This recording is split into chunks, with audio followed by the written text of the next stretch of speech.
Assalamualaikum warahmatullahi wabarakatuh. Rekan-rekan yang budiman, pada kesempatan ini dalam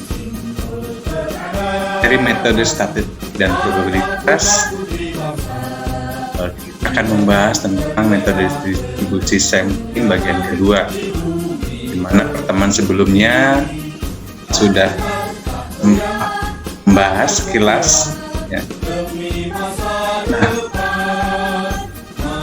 kawan-kawan, rekan-rekan sekalian, di sela-sela kesibukan kita, mari tetap kita belajar, mari kita tetap menuntut ilmu, karena menuntut ilmu itu wajib. Ilalahdi ya.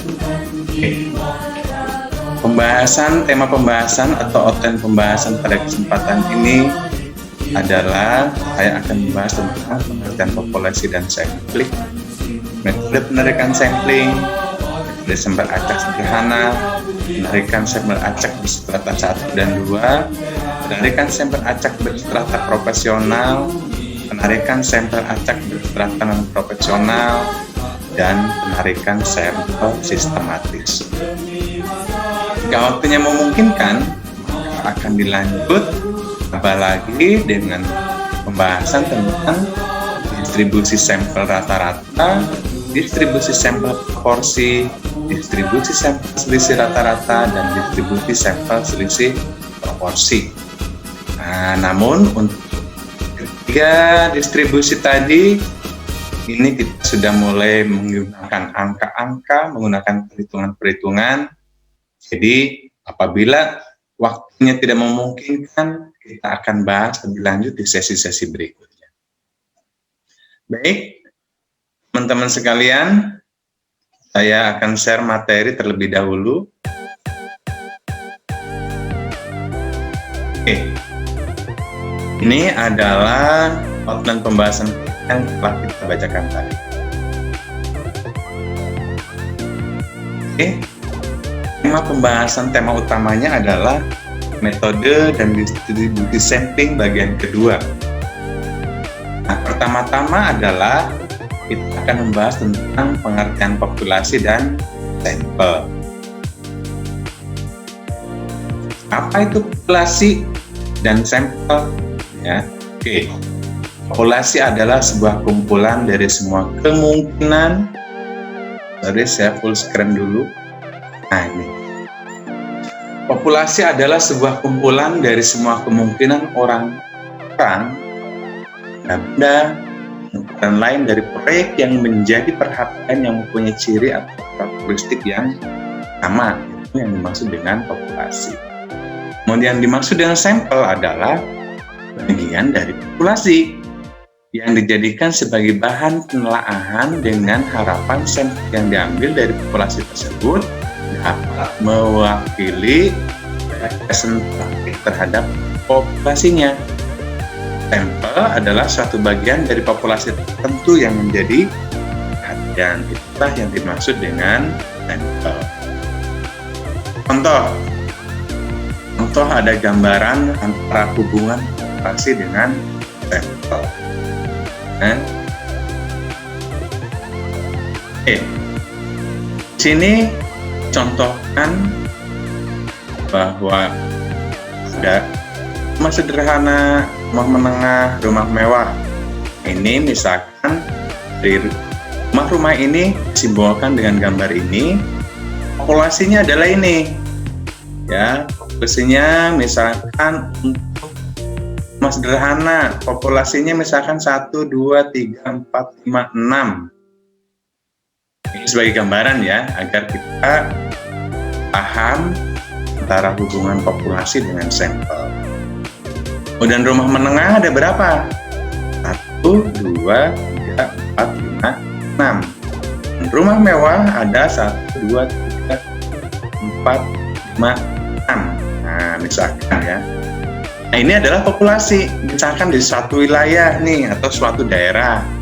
Populasi rumah yang rumahnya terdiri dari rumah sederhana, rumah mewah, rumah menengah misalkan. Populasinya adalah ini, kemudian sampelnya adalah ini. Artinya sampel berarti Jadi tidak mengambil secara keseluruhan dari populasi. Misal rumah mewah diambil 3 sampel, untuk rumah menengah diambil 3 sampel, dan untuk rumah sederhana diambil 3 sampel. Nah, ini yang dimaksud antara populasi dengan sampel. Jadi populasi itu adalah sejumlah apa adanya berdasarkan data yang akan kita telah gitu ya. Kemudian sampel adalah mengambil beberapa contoh dari populasi yang ada, sebagian dari populasi yang ada. Nah, inilah pentingnya kita, bagaimana kita menentukan sampel, berapa jumlah sampel yang harus kita ambil dalam suatu penelitian. Nah, ini di sini nanti kita penting akan membahas lebih lanjut tentang itu.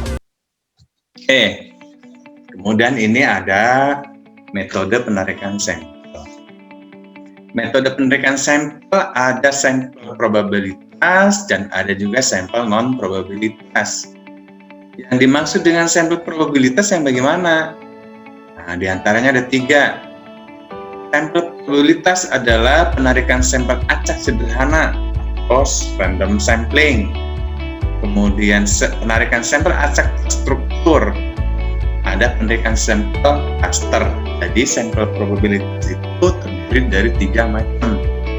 Ada penarikan sampel acak, kemudian ada penarikan sampel acak struktur, dan penarikan sampel cluster. Kemudian sampel non probabilitas sama ada 3.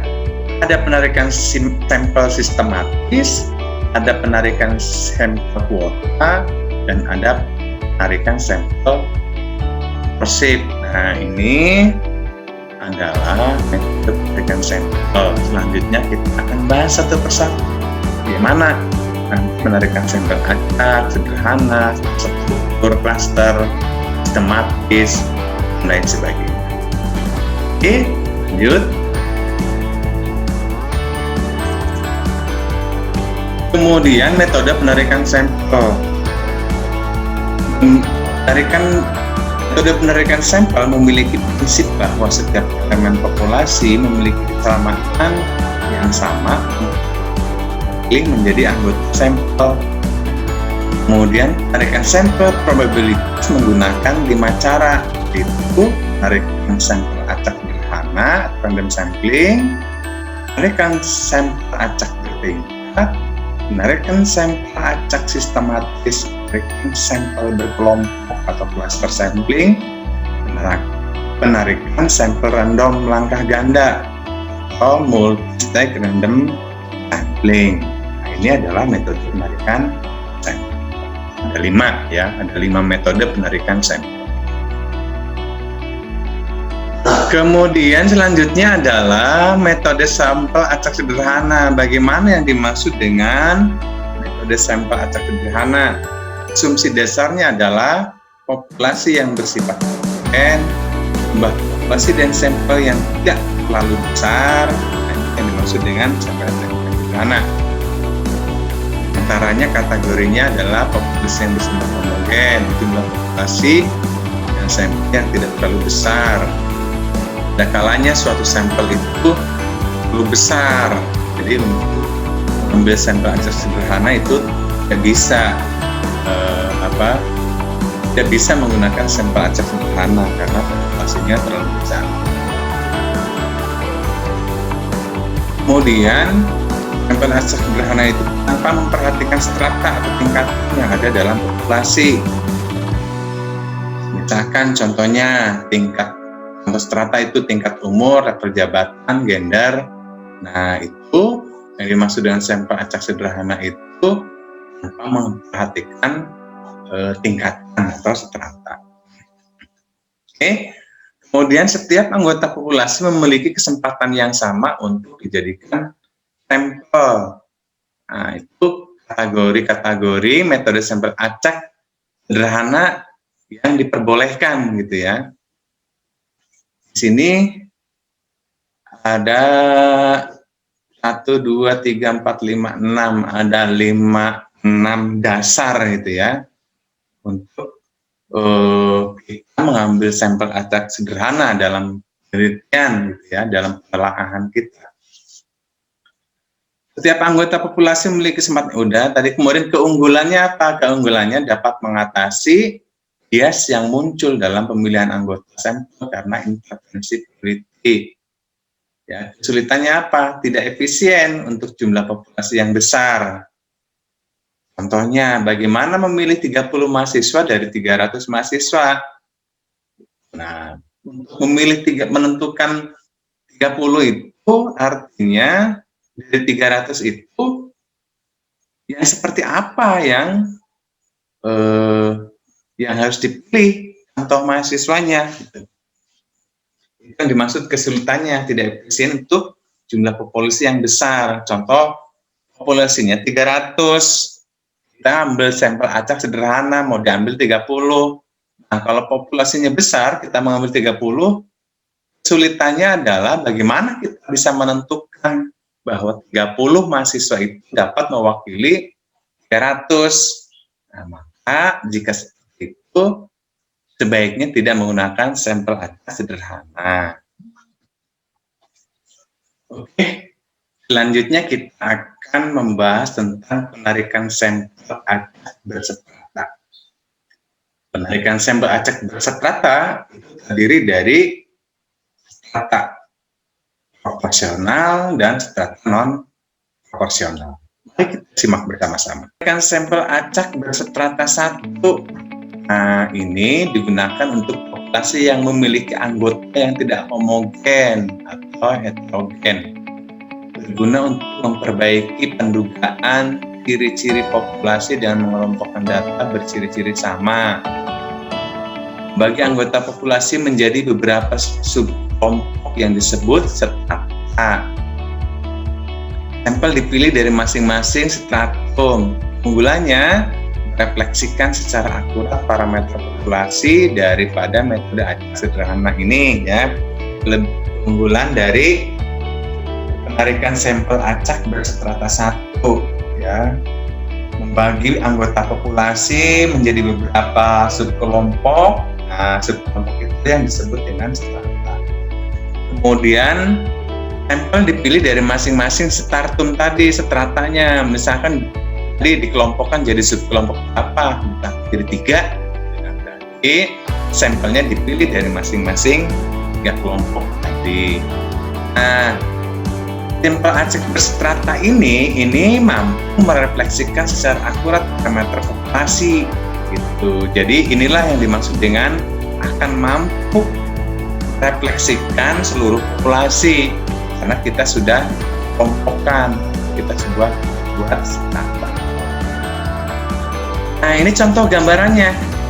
Populasi tidak berstrata dan ini populasi yang berstrata.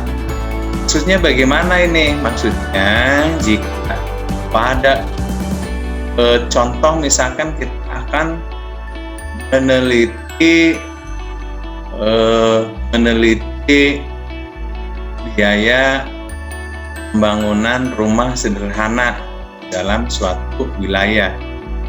Ternyata rumah tidak sederhana, jadi saya ngomong tidak sederhana apa sederhana ya? Sederhana, oke lah, katakan misalkan sederhana. Ternyata rumah sederhana di suatu wilayah tersebut di semua tempat ada, acak gitu, di semua tempat ada gitu. Tidak di satu blok seperti itu acak. Nah, dari mana-mana ini masuk ke kategori populasi tidak berstrata. Yang tidak berstrata itu adalah seperti itu.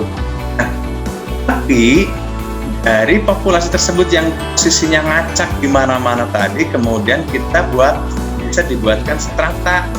Ternyata di suatu wilayah itu terdiri dari 3 tipe misalkan. Ini kalau digambarkan ada yang segitiga, ada yang kotak, kemudian ada yang emoticon. Nah, ada 3 tipe dalam suatu wilayah itu. Ternyata ada rumah sederhana, ada rumah menengah, ada rumah mewah misalkan. Nah, dari tadi yang ngacak di mana-mana, kita bisa buatkan menjadi populasi berstrata. Jadi kita kelompokkan, oke, yang rumah sederhana, yang rumah menengah, kemudian yang rumah mewah. Nah, itu yang dimaksud dengan populasi berstrata. Gambarannya kalau dibuatkan suatu contoh gambar data penyebarannya seperti ini populasinya, kemudian kita akan menarik sampel berstrata, berarti kita kelompokkan strata tersebut seperti contoh gambar di bawahnya ini. Oke, kemudian penarikan sampel acak berstrata 2. Nah, penarikan sampel acak berstrata 2 dibagi menjadi 2. Ada penarikan sampel strata proporsional, ada strata non proporsional, ya. Kemudian tahapan dalam penarikan sampel berstrata itu ada 3 tahapan. Pertama, membagi elemen populasi ke dalam strata. Kedua, menentukan jumlah sampel. Dan ketiga, menarik sampel dengan cara acak atau sistematis. Nah, itu cara penarikan sampel acak berstrata 2. Kemudian penarikan sampel acak berstrata proporsional. Nah, maksudnya bagaimana? Nah, ini dicontohkan nih.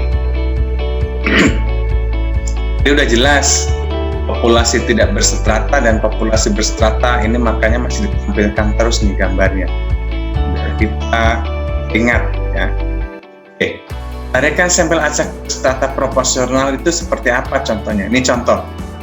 Ketahui jumlah lulusan S1 Universitas Saputra tahun 2015 adalah 200 lulusan. Akan diambil sampel sebanyak 50 lulusan. Nah, bagaimana yang dimaksud sampel acak berstrata proporsional itu? Nah, contoh hitungannya adalah seperti bawah ini, di tabel ini. Misalkan dari 180 ya, bukan 200. Misalkan dari 180 lulusan itu, dari Prodi Teknik Sipil ada 92, Teknik Informatika 60, Sistem Informasi 28. Jumlahnya ada 180. Nah, yang dimaksud dengan berstrata proporsional, maka kita mengambil samplingnya dari masing-masing jumlah populasi tadi. Ini kan 92 teknik sipil ini adalah populasi, ya. Populasinya ada 92, lulusan S1 di tahun 2015 itu 92 untuk teknik sipil. Sebagai contoh, ya. Untuk teknik informatika ada 60, untuk sistem informasi ada 28, jumlahnya 180. Nah, yang dimaksud acak berstrata proporsional adalah harus sesuai proporsi ambilan sampelnya. Jadi jika jumlah sampelnya seperti ini, populasinya seperti ini, ya, sampel yang harus diambilnya berapa? Jadi yang teknik sipil harus diambil 23 sampel, yang teknik informatika harus diambil 15 sampel, yang sistem informasi harus diambil 7 sampel. Mengapa 3, 15, dan 7 sampel ini? Oke, jelaskan. Pertama-tama adalah populasinya. Ya. Teknik sipil populasinya adalah teknik sipil populasinya adalah 92. Maka 92 dari 180 itu sama dengan 51%. Berarti sampel yang harus diambil adalah sebesar 51% dari 92. 51% dari 92 berapa? Yaitu 23. Nah, kemudian ini teknik informatika, ambil sampelnya 15. 15 itu adalah 60 kali 33%. Kemudian sistem informasi, diambil sampelnya 7. 7 itu adalah 18% dari 28. Nah, sedangkan menentukan proporsi ini tadi, yaitu itu jumlah sampel dibagi persentase data masing-masing kelompok dibagi jumlah total data. Misalkan ini 92, ini kalau total tadi, total data itu ada 180, berarti 92 itu berapa persennya dari 180, yaitu 51%. Maka sampel yang harus diambil adalah 92 dikali 50%, yaitu 23 sampel. Ya. Kemudian ini harus diambil 15 sampel, contoh perhitungannya adalah seperti itu. Oke, itu yang dimaksud dengan sampel acak berstrata proporsional. Kemudian selanjutnya penarikan sampel acak berstrata non proporsional. Nah, yang tadi proporsional, yang sekarang non proporsional. Apa bedanya yang proporsional dengan non proporsional? Nah, ini gambarannya. Untuk menghindari bias yang muncul karena terlalu sedikit jumlah anggota sampel yang mewakili lulusan, maka dilakukan penarikan sampel acak berstrata non proporsional, bukan berarti asal menentukan sampel. Ya. Sampel acak berstrata non proporsional contohnya seperti ini nih. Tabel berikut. Tadi teknik sipil lulusannya 92, ya, kemudian teknik informatika 60, sistem informasi 28, jumlahnya 180. Seharusnya kalau yang tadi proporsional, data dari teknik sipil diambil 51%, data teknik informatika 33%, dan data dari sistem informasi 16%. Tapi sampel data yang diambil justru tidak sesuai dengan proporsi tadi. Teknik sipil diambil 20, teknik informatika oke, teknik informatika ini 15, ini berarti masuk kategori proporsional. Kemudian yang sistem informasi diambil 10 datanya, ini non proporsional, yang sistem informasi dan teknik sipil juga non proporsional. Nah, ini yang dimaksud dengan penarikan sampel acak berstrata non proporsional.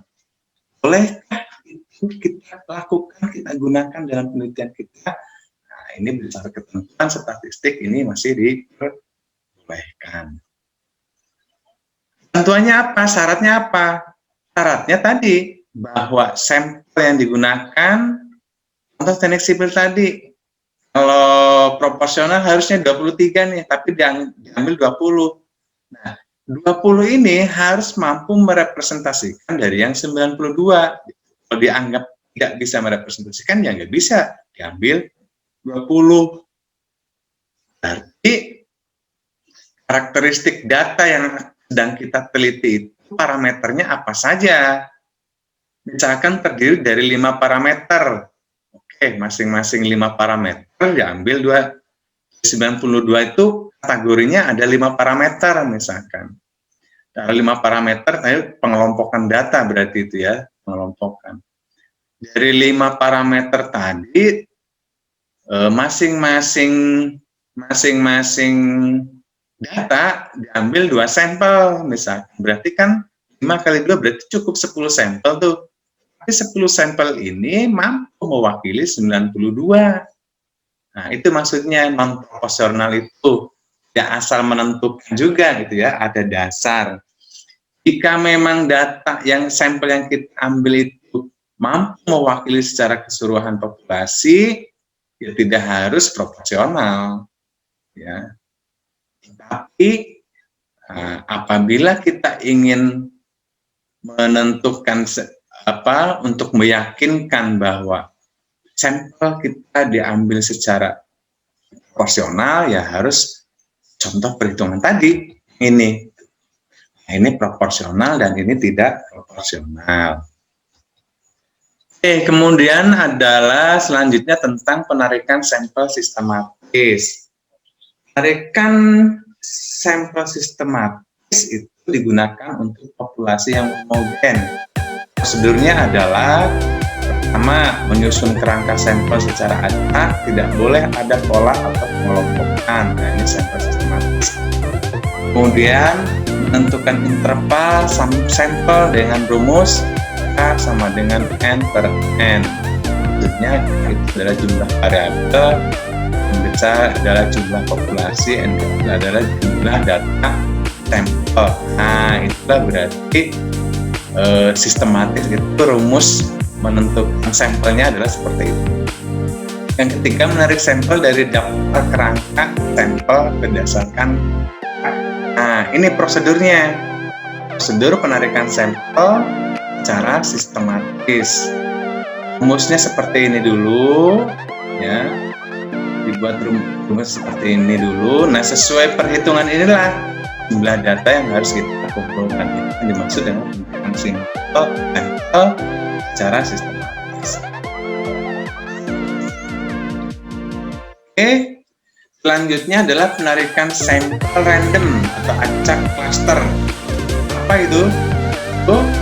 Cluster adalah unit yang berisi anggota sampel atau target akhir penarikan sampel. Prosedur dalam menarik sampel acak cluster adalah ketiga juga. Pertama, menentukan jumlah klaster atau area yang dijadikan kerangka sampel. Dua, menyusun kerangka sampel dari masing-masing klaster secara acak. Kemudian yang ketiga, memilih anggota sampel dari masing-masing klaster. Nah, contoh digambarkan seperti ini nih, ya, random cluster itu ya, random atau cluster itu seperti ini digambarkan. Ini populasinya, ya, populasinya misalkan digambarkannya seperti ini. Ini sampel terstruktur dan ini adalah sampel cluster. Nah, sampel terstruktur berarti mengambil sampling datanya sama, ya, dari masing-masing populasi. Kemudian sampel cluster berarti mengambil sampel, ya, mengambil beberapa sampel yang mewakili populasi. Populasinya misalkan di sini ada 1, 2, 3, ada 3 tipe. Jadi sampel cluster itu sampling 1. 3 tipenya ada sampel, kemudian sampel 2, ketiga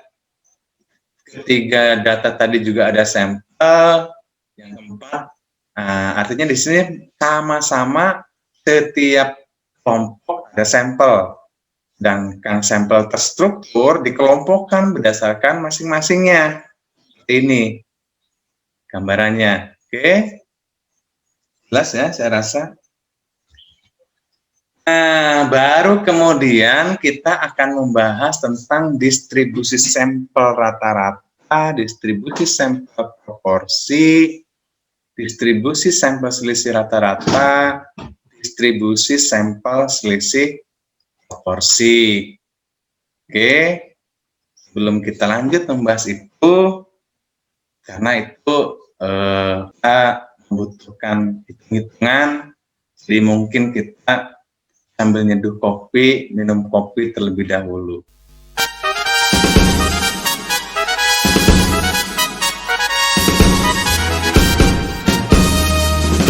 Tuhan Nusa Putra, satukan jiwa raga. Dalam alam ilahi, dibakan janji-janji. Tanyakan simbol peradaban, pada putra-putri bangsa. Girakan bendera kemenangan di bumi pertiwi. Pasukan tak goyah, pantang bergerak demi masa depan. Maju terus Nusa Putra, jayalah selamanya.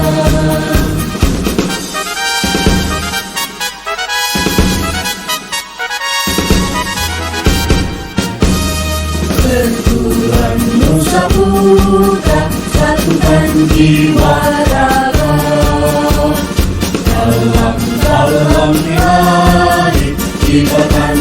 janji-janji, katakan simbol peradaban pada putra-putri bangsa. Kita akan bendera kemenangan. Rekan-rekan sekalian, karena keterbatasan waktu, maka pembahasan tentang distribusi sampling kita akan bahas sesi-sesi berikutnya. Lebihnya mohon dimaafkan. Billahi taufiq hidayah wal minkum.